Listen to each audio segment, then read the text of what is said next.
నమస్తే. తెలుగువారికి చాలా సరదా ఇచ్చే పండుగ సంక్రాంతి పండుగ.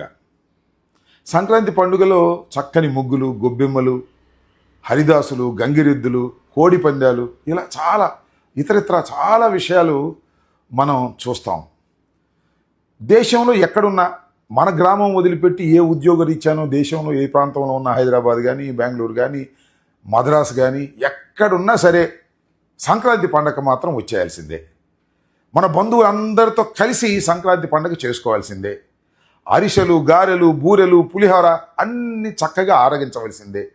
చక్కని పండుగ, చాలా విశిష్టత, ఘనమైన పండుగ, గ్రామ ప్రాంతంలో చేసుకునేటటువంటి పండుగ. చాలామంది వచ్చేసి ఉంటారు గ్రామాలకి ఇప్పటికే. వారందరికీ నేను ఒక చిన్న విజ్ఞప్తి చేయదలుచుకున్నాను. గ్రామ ప్రాంతాలు 5 సంవత్సరాల కాలంలో జగన్మోహన్ రెడ్డి గారి పరిపాలన చేసినప్పుడు ఎంత చక్కగా అభివృద్ధి చేశారో ఒక్కసారి చూడండి. గ్రామంలో ఏదైనా పని ఉంటే ఆ గ్రామంలోనే పరిష్కరించుకోవాలి తప్ప పట్టణాలకు ఎగబాగవలసిన అవసరం లేదనే ఉద్దేశంతో అక్కడే సెక్రటేరియట్ వేశారు, అక్కడే వెల్నెస్ సెంటర్ పెట్టారు, అక్కడే ఆర్బీకే పెట్టారు. పాడుపడిపోయిన బళ్ళన్నింటినీ కూడా అద్భుతంగా బాగు చేసి పిల్లలకు సదుపాయం కల్పించారు.